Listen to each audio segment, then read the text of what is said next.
Eid-ul-Adha, and then faced us and said, "On this day of ours, our first act of worship is the offering of prayer, and then we will return and slaughter the sacrifice, and whoever does this concords with our sunnah, and whoever slaughtered his sacrifice before that, that is before the prayer, then that was a thing which he prepared earlier for his family, and it would not be considered as a nusuk, sacrifice." A man stood up and said, "Oh, Allah's apostle, I slaughtered the animal before the prayer, but I have a young she-goat which is better than an older sheep." The prophet, p.b.u.h, said to him, "Slaughter it, but a similar sacrifice will not be sufficient for anybody else after you." Volume 2, Book 15, Number 94, narrated by Abdur-Rahman bin Abbas ibn Abbas, was asked whether he had joined the prophet in the Eid prayer. He said yes, and I could not have joined him had I not been young. The prophet came out, till he reached the mark which was near the house of Kathir bin As-Salt, offered the prayer, delivered the khutbah, and then went towards the women. Bilal was accompanying him. He preached to them and advised them and ordered them to give alms. I saw the women putting their ornaments with their outstretched hands into Bilal's garment. Then the prophet, along with Bilal, returned home. Volume 2, Book 15, Number 95, narrated by Ibn Jurayj. Adha told me that he had heard Jabir bin Abdullah saying, "The prophet stood up to offer the prayer of the Eid-ul-Fitr. He first offered the prayer and then delivered the khutbah. After finishing it, he got down from the pulpit and went towards the women and advised them while he was leaning on Bilal's hand. Bilal was spreading out his garment where the women were putting their alms." I asked Adha whether it was the zakat of Eid-ul-Fitr. He said no, it was just alms given at that time. Some lady put her finger ring and the others would do the same. I said to Adha, "Do you think that it is incumbent upon the imam to give advice to the women on Eid day?" He said, "No doubt it is incumbent upon the imams to do so, and why should they not do so?" Al-Hasan bin Muslim told me that Ibn Abbas had said, "I joined the Prophet, Abu Bakr, Umar, and Uthman in the Eid-ul-Fitr prayers. They used to offer the prayer before the khutbah, and then they used to deliver the khutbah afterwards. Once the Prophet I came out for the Eid prayer, as if I were just observing him waving to the people to sit down. He, then accompanied by Bilal, came crossing the rows till he reached the women. He recited the following verse, "O Prophet, when the believing women come to you to take the oath of fealty to you," to the end of the verse, 60.12. After finishing the recitation he said, "O ladies, are you fulfilling your covenant?" None except one woman said yes. Hassan did not know who was that woman. The Prophet said, "Then give alms." Bilal spread his garment and said, "Keep on giving alms. Let my father and mother sacrifice their lives for you, ladies." So the ladies kept on putting their fatks, big rings, and other kinds of rings in Bilal's garment. Abdur Razak said, "Fatks is a big ring which used to be worn in the pre-Islamic period of ignorance." Volume 2, Book 15, Number 96, narrated by Ayub Hafsa bint Sirin said, "On Eid we used to forbid our girls to go out for Eid prayer. A lady came and stayed at the palace of Bani Khalaf and I went to her. She said, 'The husband of my sister took part in 12 holy battles along with the Prophet, and my sister was with her husband in 6 of them. My sister said that they used to nurse the sick and treat the wounded. Once she asked, "O Allah's apostle, if a woman has no veil, is there any harm if she does not come out on Eid day?" The Prophet said, "Her companion should let her share her veil with her, and the women should participate in the good deeds and in the religious gatherings of the believers." Hafsa added, "When Atiyah came, I went to her and asked her, 'Did you hear anything about so-and-so?' Atiyah said, 'Yes, let my father be sacrificed for the Prophet, p.b.u.h. And whenever she mentioned the name of the Prophet, she always used to say, 'Let my father be sacrificed for him.' He said, 'Virgin mature girls staying often screened,' or said, 'Mature girls and virgins staying often screened,' Ayub is not sure as which was right, 'and menstruating women should come out on the Eid day. But the menstruating women should keep away from the musalla, and all the women should participate in the good deeds and in the religious gatherings of the believers.' Hafsa said, 'On that I said to Atiyah, also those who are menstruating?' Atiyah replied, 'Yes, do they not present themselves at Arafat and elsewhere?' Volume 2, Book 15, Number 97, narrated by Atiyah. We were ordered to go out for Eid, and also to take along with us the menstruating women, mature girls, and virgins staying in seclusion. Ibn Aun said, or mature virgins staying in seclusion. The menstruating women could present themselves at the religious gathering and invocation of Muslims, but should keep away from their musalla. Volume 2, Book 15, Number 98, narrated by Ibn Umar the Prophet, p.b.u.h, used to gnar or slaughter sacrifices at the Musalla, on Eid-ul-Adha. Volume 2, Book 15, number 99, narrated by Al-Bara bin Azib on the day of Nar Allah's apostle delivered the khutbah after the Eid prayer and said, "Anyone who prayed like us and slaughtered the sacrifice like we did then, he acted according to our nusuk tradition of sacrificing, and whoever slaughtered the sacrifice before the prayer, then that was just mutton, that is not sacrifice."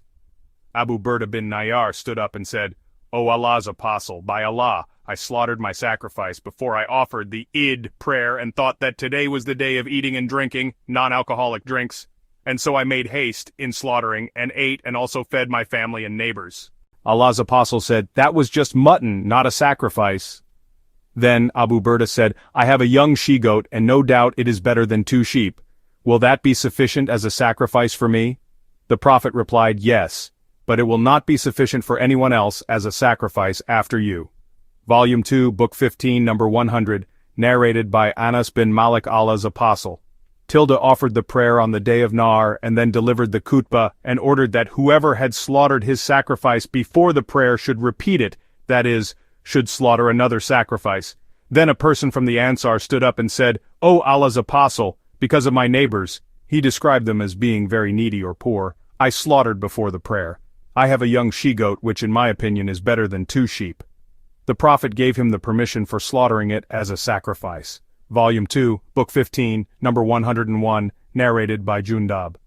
On the day of Nar, the Prophet offered the prayer and delivered the khutbah and then slaughtered the sacrifice and said, "Anybody who slaughtered his sacrifice before the prayer should slaughter another animal in lieu of it, and the one who has not yet slaughtered should slaughter the sacrifice mentioning Allah's name on it." Volume 2, Book 15, number 102, narrated by Jabir bin Abdullah on the day of Eid. The Prophet used to return, after offering the Eid prayer, through a way different from that by which he went.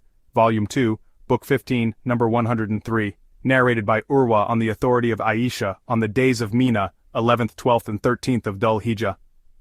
Abu Bakr came to her while 2 young girls were beating the tambourine and the Prophet was lying covered with his clothes. Abu Bakr scolded them and the Prophet uncovered his face and said to Abu Bakr, "Leave them, for these days are the days of Eid and the days of Mina." Aisha further said, "Once the Prophet was screening me and I was watching the display of black slaves in the mosque and Umar scolded them. The Prophet said, 'Leave them, O Bani Arfida, carry on, you are safe, protected.'" Volume 2, Book 15, number 104, narrated by Ibn Abbas. The Prophet went out and offered a 2-rakat prayer on the day of Eid-ul-Fitr and did not offer any other prayer before or after it, and at that time Bilal was accompanying him. No.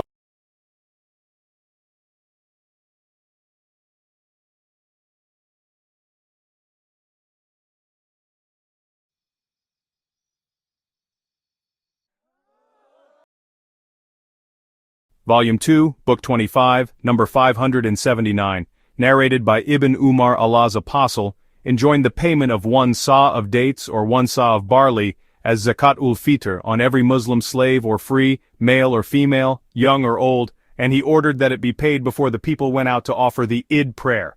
1 sa = 3 kilograms approx. Volume 2, Book 25, number 580, narrated by Ibn Umar, Allah's apostle, made it incumbent on all the slave or free Muslims, male or female, to pay 1 sa of dates or barley as zakat-ul-fitr. Volume 2, Book 25, number 581, narrated by Abu Sa'id, we used to give 1 sa of barley as sadaqatul-fitr per head.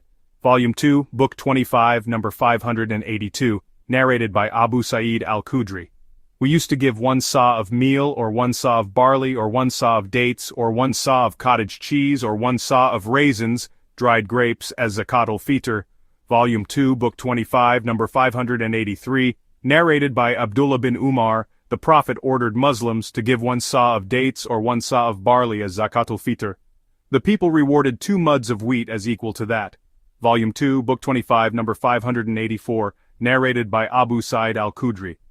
In the lifetime of the Prophet, we used to give 1 sa of food or 1 sa of dates or 1 sa of barley or 1 sa of raisins, dried grapes as sadaqat-ul-fitr. And when Muawiyah became the caliph and the wheat was available in abundance, he said, "I think observe that 1 mud of wheat equals 2 muds of any of the above mentioned things."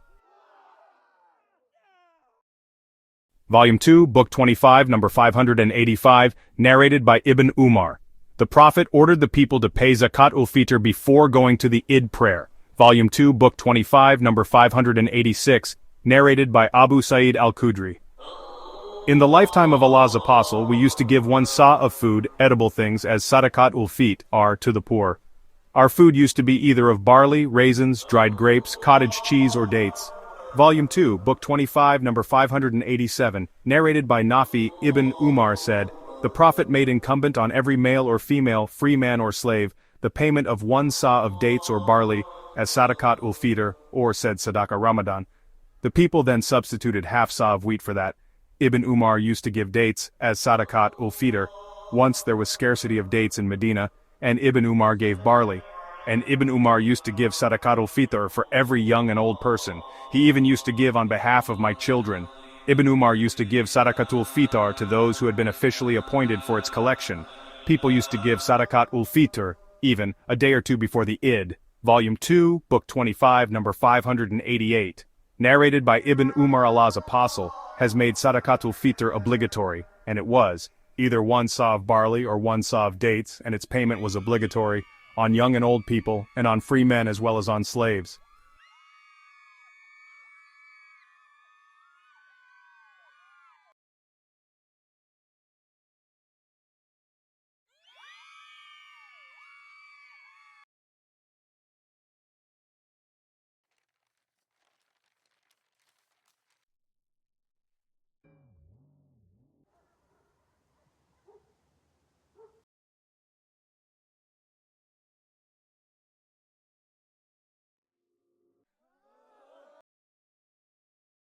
Eid around the world. Muslims all over the world celebrate Eid. Different cultures have different Eid traditions, but the message of Eid is the same everywhere. Eid is a time for joy, gratitude, and sharing. It's a time to remember Allah's blessings and be kind to others. The spirit of Eid. The spirit of Eid is about love, compassion, and unity. It's a time to come together as a community. We celebrate our faith and our blessings. Eid reminds us to be grateful for what we have. It teaches us to be kind and helpful to others. Let's spread the spirit of Eid throughout the year.